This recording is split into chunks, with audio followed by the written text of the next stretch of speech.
अस्सलाम वालेकुम। तो आज की इस वीडियो के अंदर हम लोग आदम जी कोचिंग सेंटर के जो गेस्ट पेपर है उनको डिस्कस करेंगे।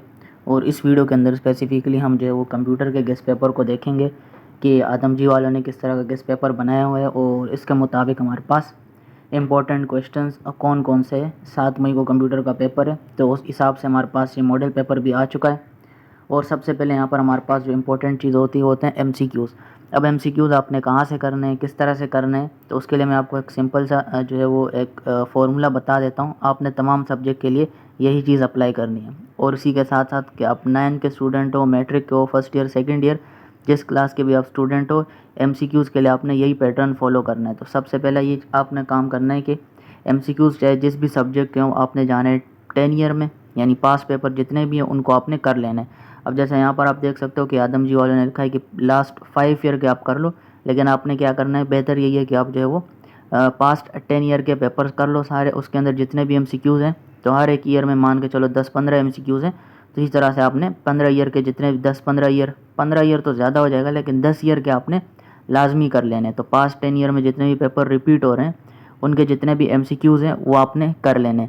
जब आप ये कर लोगे उसके बाद जो सेकंड स्टेप होगा वो आपने ये करना है कि भाई बुक को खोल लेना है और हर चैप्टर के एंड में कुछ एमसीक्यूज़ लिखे होते हैं। किसी में 7 होंगे, 10 होंगे, 12 होंगे, कुछ ही एमसीक्यूज़ लिखे होते हैं, कोई ज़्यादा नहीं होते।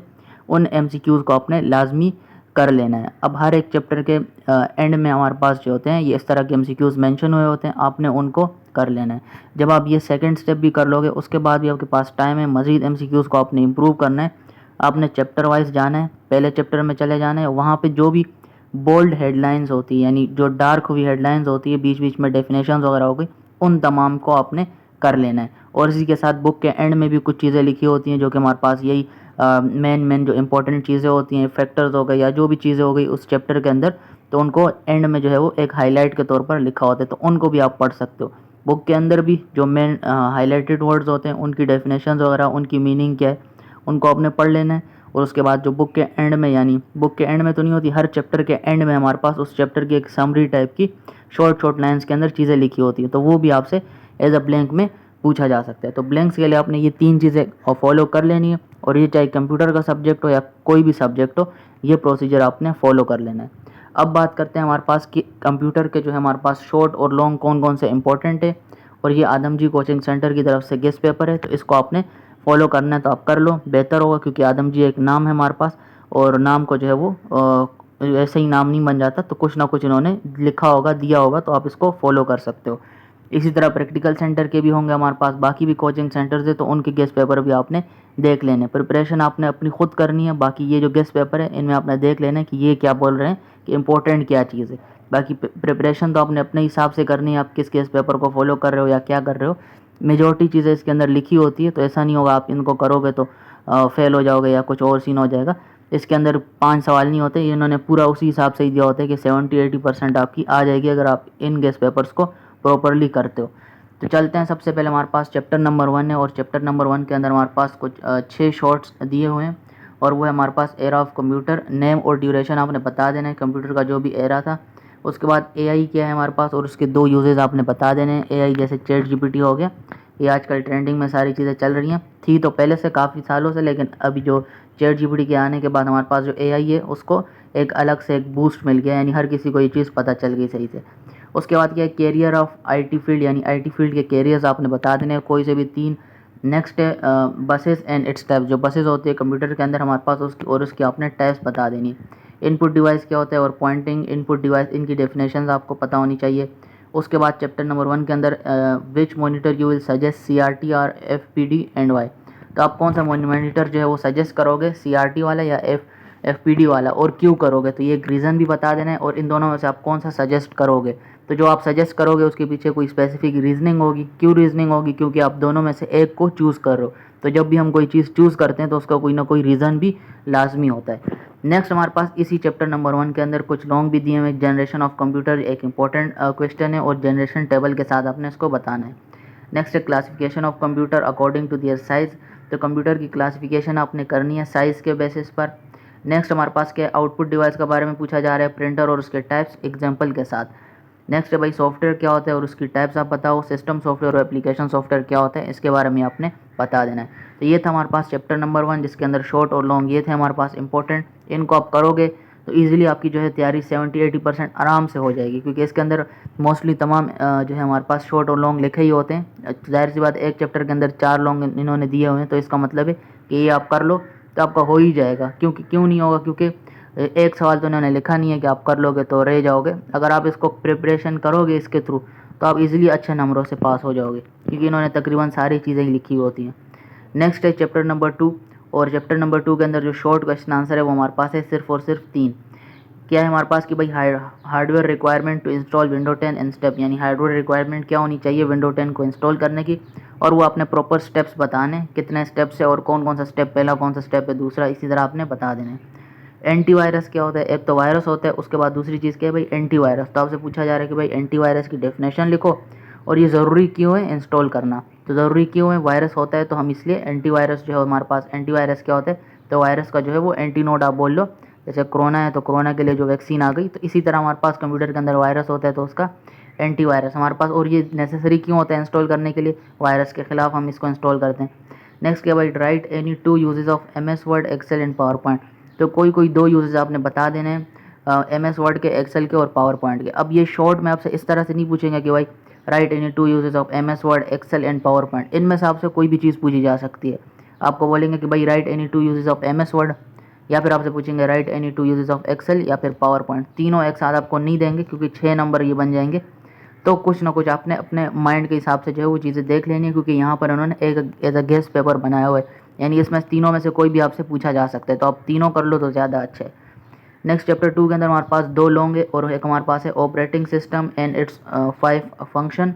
तो ऑपरेटिंग सिस्टम क्या होता है हमारे पास और उसके 5 फंक्शंस आपने बता देने हैं। उसके बाद हमारे पास ऑपरेटिंग सिस्टम का एक सवाल है, और उसमें क्या पूछा जा रहा है कि भाई ऑपरेटिंग सिस्टम क्या होता है और उसकी टाइप्स आपने बता देनी है। तो चैप्टर नंबर 2 के अंदर आदम जी के इस पेपर के मुताबिक हमारे पास जो ऑपरेटिंग सिस्टम वाला टॉपिक है उसको आपने अच्छे से कर लेना है, क्योंकि उन्होंने ये आपसे क्योंकि 2 तरीके से पूछ सकते हैं कि भाई ऑपरेटिंग सिस्टम बताओ और उसके 5 फंक्शंस बता दो, या फिर ऑपरेटिंग सिस्टम और उसके टाइप्स बता लो। तो ये दोनों तरीकों से आपसे जो है वो पूछा जा सकता है लॉन्ग में।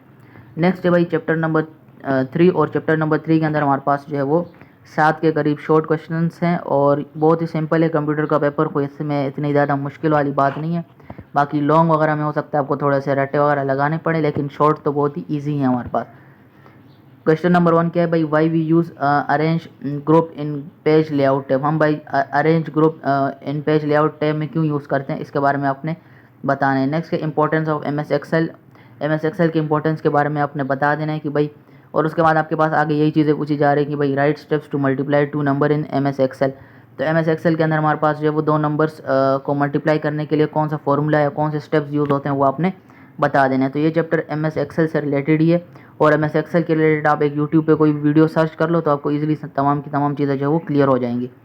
नेक्स्ट है भाई why we use watermark in our documents. तो ये बेसिक से सवाल है कि भाई डॉक्यूमेंट्स के ऊपर हम अपना वाटर मार्क क्यों लगाते हैं। वाटर मार्क हमारे पास वो कॉपीराइट वगैरह होता है, जैसे ये आदम जी वालों ने बीच में लगाया हुआ है, इसको वाटर मार्क बोलते हैं। तो ये हम क्यों लगाते हैं, तो ये इसीलिए लगाते हैं कि ये चीज़ हमारी है और कोई दूसरा उसको कॉपी ना कर सके। तो सिंपल सिंपल क्वेश्चन है, इनको आपने ईजिली ऐसे ही देख के आप जो है वो डायरेक्ट आंसर दे सकते हो।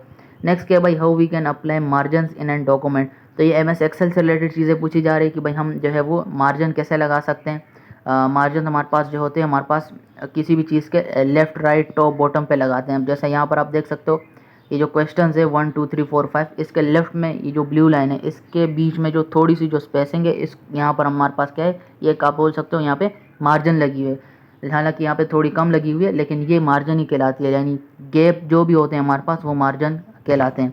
तो वो किस तरह से हम अप्लाई करते हैं। नेक्स्ट है डिफाइंड सॉर्टिंग इन MS एक्सेल। तो MS एक्सेल के अंदर हम सॉर्टिंग किस तरह से करते हैं, ये फिल्टर्स वगैरह आपने तमाम देख लेने हैं अच्छे से। Next word processor and it's 3 uses. Word processor क्या होता है और उसके 3 यूजेस आपने बता देने। नेक्स्ट आपसे पूछा जा रहा है कि भाई स्प्रेडशीट जो होते हैं हमारे पास बिजनेस के लिए हम जो यूज़ करते हैं उसके 3 यूजेस बताओ।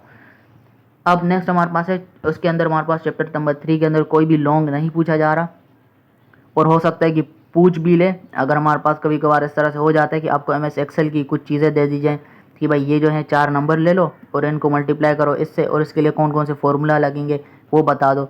तो वो अगर उनका मूड हुआ तो उस तरह से भी पूछ सकते हैं, लेकिन बेहतर यही है कि अभी जिस तरह से आपने जो भी चीज़ें हैं बुक के अंदर आप उनको अच्छे से देख लो, पढ़ लो, समझ लो। अब जिस तरह से भी वो पूछें, लॉन्ग में पूछे, शॉर्ट में पूछे, आपको पता होना चाहिए। अब चैप्टर नंबर 3 में कोई भी लॉन्ग यहाँ पर नहीं है तो हम इसको छोड़ देंगे। नेक्स्ट चैप्टर नंबर 4 है, और चैप्टर नंबर 4 के अंदर हमारे पास जो सबसे पहला क्वेश्चन है शॉर्ट, वो है कि भाई बिट रेट क्या होता है, उसको डिफाइन करो, और बोर्ड रेट क्या होता है एंड इट्स न्यूमेरिकल। अब यहाँ पर इन्होंने क्या लिखा हुआ है कि भाई बिट रेट क्या होता है और बोर्ड रेट क्या होता है, इन दोनों की डेफिनेशन आपको पता होनी चाहिए, और इसके साथ इनके जो न्यूमेरिकल है वो भी आपको पता होना चाहिए and it's numerical. Define transmission impairments and it causes, तो ट्रांसमिशन इम्पेयरमेंट क्या होता है और उसके कॉजेज क्या हैं वो आपने बता देने। और नेक्स्ट है मोडेम, और इसकी टाइप्स आपको पता होनी चाहिए। मोडेम को डिफाइन करो और उसके टाइप्स। अब इसी चैप्टर के अंदर हमारे पास 3 लॉन्ग यहाँ पर मेंशन है। सबसे पहले क्या है, ट्रांसमिशन मीडियम, और उसकी टाइप क्या है, और जो टाइप्स होती हैं गाइडेड और अनगाइडेड, उनको आपने इन डिटेल जो है वो बता देना है। नेक्स्ट हमारे पास जो नेटवर्क की मुख्तलिफ टाइप्स होती है, लेन, मैन, वेन, तो ये लोकल एरिया नेटवर्क हो गया, एम को क्या बोलते हैं ये मैं भूल गया, वेन हमारे पास वाइड एरिया नेटवर्क होता है। तो ये हमारे पास नेटवर्क्स के टाइप्स हैं, इनको आपने इन डिटेल पता होना चाहिए कि भाई लोकल एरिया नेटवर्क किसके लिए यूज़ होता है, कितनी रेंज होती है, क्या होता है क्या नहीं होता, और वाइड एरिया नेटवर्क क्या होता है। ये दोनों चीज़ें, ये तीनों चीज़ें आपको पता होनी चाहिए, जो कि हमारे पास इंपॉर्टेंट है। उसके बाद पूछा जा रहा है कि भाई नेटवर्क टोपोलॉजीज़ क्या होती हैं, और हमारे पास जैसे बस हो गया, रिंग हो गया, स्टार हो गया, इनके क्या क्या काम होते हैं, इन ये भी आपको इन डिटेल पता होना चाहिए। तो चैप्टर नंबर 4 में फ़िलहाल हमारे पास ये 3 होंगे। अब नेक्स्ट बढ़ते हैं। अब नेक्स्ट हमारे पास है चैप्टर नंबर 5, और चैप्टर नंबर 5 के अंदर हमारे पास जो है कुछ शॉर्ट क्वेश्चंस लिखे हुए हैं यहाँ पर हमारे पास। तो वो हमारे पास है, why is information accuracy important. तो यहाँ पे बोल रहे हैं कि भाई जो इन्फॉर्मेशन होती है उसकी एक्यूरेसी क्यों इंपॉर्टेंट है, यानी किसी भी इन्फॉर्मेशन का सही होना क्यों इंपॉर्टेंट है, तो इसके बारे में आपने बता देना है। नेक्स्ट भाई, why computer security is important, give any 3 reason. तो कंप्यूटर की सिक्योरिटी क्यों इंपॉर्टेंट है, उसके लिए आपने 3 रीज़न बता देने कि कंप्यूटर की सिक्योरिटी क्यों इंपॉर्टेंट है। वो आपको पता होगा कि कंप्यूटर के अंदर जो भी इंपॉर्टेंट चीज़ें होती हैं, फाइल्स होती हैं, सर्वर के ऊपर कोई चीज़ पड़ी होती है, या जो भी चीज़ें होती हैं उसके अंदर आपके तमाम डॉक्यूमेंट्स होते हैं, तो उसको कोई भी एक्सेस कर सकता है, तो उसकी सिक्योरिटी इसी वजह से ज़रूरी है। अब 3 रीज़न आपने देख लेने बुक के अंदर कौन कौन से मेंशन है, बाकी आपको ज़्यादा बेहतर पता होगा, बुक खोलोगे तो मज़ीद चीज़ें इन डिटेल समझ आ जाएगी। अब साइबर क्राइम क्या होता है और हैकर और क्रैकर क्या है, तो ये चीज़ें आपको पता होनी चाहिए कि हैकर और क्रैकर क्या होते हैं हमारे पास, और साइबर क्राइम क्या होता है। नेक्स्ट क्या हमारे पास, एथिकल हैकिंग क्या कहलाती है। अब ये हैकिंग है मुख्तलिफ यहाँ पर हमारे पास टर्म्स यूज़ हुए हैं, जैसे साइबर क्राइम हो गया, तो ये जो ऑनलाइन क्राइम वगैरह होते हैं इसको क्या बोलते हैं, साइबर क्राइम, जो हमारे पास कानून वगैरह है इसके रिलेटेड। अब हैकर जो हैकिंग वगैरह करते हैं। अब एक आती है हैकिंग के अंदर एथिकल हैकिंग, तो ये हमारे पास इसकी डेफिनेशन आपको पता होनी चाहिए कि गुड हैकिंग कौन सी होती है, बैड हैकिंग कौन सी होती है। तो ये तमाम चीज़ें जो हमारे पास हैकिंग की अंदर है, क्रैकर क्या होते हैं, इन तमाम को आपको पता होना ज़रूरी है। नेक्स्ट पूछा जा रहा है कि वायरस, वही जो पहले हम डिस्कस कर चुके हैं, लेकिन अब आपसे क्या पूछा जा रहा है कि भाई वायरस स्प्रेड कैसे होता है। 3 तरीके बताओ जिसके थ्रू हमारे पास वायरस स्प्रेड होता है। तो वायरस किसी भी सॉफ्टवेयर के थ्रू भी आपके पास पहुंचा जा सकता है, और कंप्यूटर खुद के अंदर ही खुद ही कोई ना कोई वायरस जनरेट कर सकता है। तो तमाम चीज़ें खुद ब खुद ही वायरस जो हमारे पास बन सकता है, या कोई आपको सेंड कर सकता है, जो आपने इंस्टॉल किया तो आपके कंप्यूटर के अंदर वायरस आ गया। और भी मुख्तलिफ तरीके जो बुक के अंदर मेंशन है, तो 3 आपने वो तरीके बताने जिसके थ्रू हमारे पास जो है वो वायरस स्प्रेड होता है। वायरस कहाँ स्प्रेड होता है, कंप्यूटर के अंदर स्प्रेड होता है। डिफाइन प्लेगरिज्म, प्लेगरिज्म क्या है इसको आपने डिफाइन कर लेना है। नेक्स्ट हमारे पास इस चैप्टर के अंदर जो है चैप्टर नंबर हमारे पास 5 है, इसके अंदर हमारे पास 4 लॉन्ग दिए हुए हैं। एक हमारे पास डिफाइन कंप्यूटर क्राइम, तो कंप्यूटर क्राइम किस किस तरह से होते हैं, इनमें जैसे कि हमारे पास हैकिंग वगैरह है, ये भी एक क्राइम है। अब हैकिंग कौन सी हो रही है और उसके पीछे रीज़न क्या है, उसकी जो सेम जो हमारे पास टर्म्स यूज होते हैं, तो वो हमारे पास क्या है, कंप्यूटर क्राइम के अंदर ही वो एक पार्ट आता है हैकिंग का। वो आप ऊपर जैसे देख लिया शॉर्ट में, अब इसको आप डिटेल के लिए देखोगे तो आपको तमाम चीज़ें क्लियर हो जाएंगी, और कंप्यूटर क्राइम के अपने टाइप्स जो है वो भी एक्सप्लेन कर लेनी है। नेक्स्ट क्या हमारे पास, मालवेयर क्या चीज़ है हमारे पास और उसके डिफरेंट टाइप्स आपने बता देने हैं। एंटीवायरस क्या है और 3 एंटीवायरस के नाम आपने बता देने हैं, और सॉरी बताने नहीं, आपने एक्सप्लेन करना है उनको। ऑथेंटिकेशन मैकेनिज्म क्या होता है और उसकी टाइप्स आपको पता होनी चाहिए। नेक्स्ट है भाई चैप्टर नंबर 6, और चैप्टर नंबर 6 भी बहुत ही जो है वो ईजी चैप्टर है। कोई इसके अंदर ज़्यादा कोई मुश्किल चीज़ नहीं है, सिंपल सिंपल चीज़ें पूछी जा रही हैं कि भाई डिफाइन www और इसके कंपोनेंट्स का आपने बता देना है। तो www जो भी वेबसाइट होती है उसके स्टार्टिंग में लिखा होता है वर्ल्ड वाइड वेब, हमारे पास इसकी फुल फॉर्म होती है। बाकी इसकी डेफिनेशन वगैरह तो यही बनती है, बाकी आप इसको मज़ीद डिटेल में देख लो, इसके कंपोनेंट्स क्या क्या हैं, ताकि आपको ज़्यादा अच्छे से चीज़ें क्लियर हो जाएँ। नेक्स्ट है भाई description of the following tags of HTML। अब HTML के अंदर ये बेसिक टैग्स लिखे हैं कि भाई फ़ॉन्ट का टैग क्या काम करता है, सेंटर का टैग क्या काम करते हैं, हेड का टैग क्या काम करते हैं। तो ये सिंपल चीज़ें हैं कि भाई फ़ॉन्ट से हम कलर वगैरह कोई भी चीज़ चेंज कर सकते हैं। सेंटर से हम जो है वो जो भी टेक्स्ट होता है या जो भी डिव होता है उसको क्या कर सकते हैं, सेंटर में ला सकते हैं उसके कंटेंट को। हेड के अंदर हम क्या लिखते हैं, तो हेड के अंदर हमारे पास जो भी इंपॉर्टेंट फाइल्स वगैरह होती हैं उनको लिंक करने के लिए हम यूज़ कर सकते हैं हेड को, या कोई भी कोड वगैरह होता है तो जावास्क्रिप्ट का या जो भी होता है हमारे पास CSS वगैरह, उसको हम जो है वो लिंक वगैरह करते हैं। तो इतना डिटेल में आपका नहीं होगा। बेसिकली क्या है कि भाई हेड का क्या काम है, सेंटर का क्या काम है और फ़ॉन्ट का क्या काम है, तो ये आपको सिंपल सा पता होना चाहिए। नेक्स्ट क्या भाई, डिफाइंड फ्रेम्स क्या होते हैं और 3 एट्रीब्यूट्स आपने जो है वो बता देने हैं। Write any 3 attributes of it frames, और फ्रेम्स के 3 एट्रीब्यूट आपने बता देने हैं। How are images display in HTML, तो HTML के अंदर हम इमेजेस को किस तरह से डिस्प्ले करते हैं, तो उसके लिए हमारे पास जो भी इमेज का जो कोड यूज़ होता है वो आपको पता होना ज़रूरी है। नेक्स्ट है भाई define HTML language, HTML language हमारे पास आपने डिफाइन कर लेनी है। और उसके बाद आपके पास हमारे पास जो है इनके फुल फॉर्म्स भी पता होना चाहिए कि HTML की फुल फॉर्म क्या है। अब जैसे ऊपर बाकी हमारे पास एक और थी www की फुल फॉर्म क्या है, तो ये आपसे ब्लैंक्स में भी पूछा जा सकता है। तो HTML हमारे पास इसकी फुल फॉर्म होती है hyper text markup language. Next आपसे पूछा जा रहा है कि भाई हाइपर लिंक्स क्या होते हैं, एक सिंपल सी डेफिनेशन है, ये भी आपको पता होनी चाहिए। चैप्टर नंबर 6 में कोई भी लॉन्ग वगैरह नहीं है, तमाम शॉर्ट्स थे, उनको अपने शॉर्ट के हिसाब से ही कर लेने हैं। नेक्स्ट है चैप्टर नंबर 7, और चैप्टर नंबर 7 के अंदर हमारे पास जो शॉर्ट्स हैं वो 3 है सिर्फ और सिर्फ, और 2 लॉन्ग मेंशन है। तो शॉर्ट में सबसे पहले क्या है हमारे पास, right 3 benefit of using relationship in the database. अब डेटाबेस से रिलेटेड ये चैप्टर है। ऊपर वाला चैप्टर हमारे पास HTML वगैरह से रिलेटेड था, वेबसाइट्स वगैरह से रिलेटेड था। उसके ऊपर जो चैप्टर्स था उसके अंदर वायरसेस वगैरह के बारे में बात हो रही थी, फिर एक्सेल्स वगैरह चीज़ें आ गई थी। तो कंप्यूटर के अंदर इन्होंने तमाम जो बेसिक चीज़ें हैं उनको थोड़ा बहुत टच किया हुआ है, जो कि सिंपल है, कोई इतनी ज़्यादा डिटेल वाली या अजीब व गरीब बात नहीं है कि मुश्किल हो। कंप्यूटर बहुत ही ईजी है। लॉन्ग में हो सकता है थोड़े बहुत आपको रट्टे लगाने पड़े, बाकी शॉर्ट तो बहुत ही ज़्यादा ईजी हैं। अगर शॉर्ट ईजी है तो ब्लैंक्स तो ऑटोमेटिकली ईजी ही आएंगे आपके पास। नेक्स्ट क्या भाई, 3 बेनिफिट आपने बताने हैं रिलेशनशिप का डेटाबेस के अंदर। उसके बाद 3 डिफरेंस आपने बताने हैं डेटाबेस मैनेजमेंट सिस्टम का और फ्लैट फाइल सिस्टम के दरमियान, और 3 यूजेस आपने डेटाबेस के बता देने। अब लॉन्ग की बात करते हैं कि भाई DBMS यानी डेटाबेस मैनेजमेंट सिस्टम प्रेफर्ड और फ्लैट फाइल सिस्टम, यानी हमारे पास डेटाबेस मैनेजमेंट सिस्टम को हम क्यों प्रेफर्ड करते हैं, यानी ऊपर जो आपसे डिफरेंस में पूछी जा रही है चीज़ वही नीचे आपसे लॉन्ग में पूछा जा रहा है, तो इसको आपने लॉन्ग के हिसाब से ही प्रॉपर उसको एक्सप्लेन कर देना है। नेक्स्ट है भाई draw and define the component of ER diagram. जो ER डायग्राम है ये एक इंपॉर्टेंट क्वेश्चन है, इसको आपने लाजमी कर लेना है कि उसको आपने ड्रॉ भी करना है और उसके कंपोनेंट को डिफाइन भी करना है जो ER डायग्राम के अंदर है। नेक्स्ट हमारे पास इसी चैप्टर के अंदर जो लॉन्ग में हमारे पास जो डिफरेंसेस दी हुई हैं, इन डिफरेंसेस को भी आपने देख लेना है। और इसी चैप्टर के अंदर डिफरेंस दिया हुआ है, तो इसका मतलब है कि ये चैप्टर डिफरेंसेस के लिए बहुत ही इंपॉर्टेंट है। तो इस चैप्टर के अंदर जितने भी डिफरेंसेस हैं उसको उनको आपने अच्छे से देख के जो है वो कर लेना है। क्या हमारे पास डिफरेंसेस है भाई, सिस्टम सॉफ्टवेयर और एप्लीकेशन सॉफ्टवेयर के दरमियान अपने डिफरेंस बता देना है। एनालॉग, बल्कि मेरे ख्याल में ये पूरे चैप्टर्स हमारे पास जितने भी थे 7 चैप्टर्स हैं, उन तमाम के हमारे पास जो भी डिफरेंसेस हैं उन्होंने निकाल के एंड में लिख दिए। ये एक चैप्टर के नहीं है, तो ये हमारे पास पूरे बुक के अंदर जितने भी जो हमारे पास इंपॉर्टेंट डिफरेंसेस हैं उनको उन्होंने यहाँ पर लिख दिया। तो इनको आप लाजमी कर लो, इसके अलावा करने की ज़रूरत नहीं है, क्योंकि आप कितने डिफरेंसेस को करोगे, एक हद होती है, लिमिट होती है। तो ये जो इंपॉर्टेंट दिए हुए इनको आपने कर लेना है, बस हो गया, इससे ज़्यादा करने की ज़रूरत नहीं है।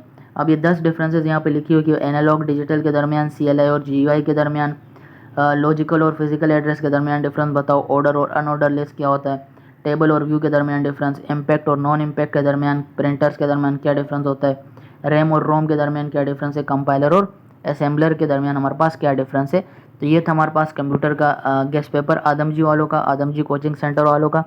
और इसको अगर आप करते हो तो आपके मोस्टली यानी 80%, 70 to 80% कोर्स ईजिली कवर हो जाएगा। 70 to 80% मार्क्स आपके ईजिली आ जाएंगे अगर आप इन तमाम क्वेश्चंस को करते हो, क्योंकि इसके अंदर मोस्टली वो तमाम क्वेश्चन मेंशन होते हैं जो कि इंपॉर्टेंट होते हैं।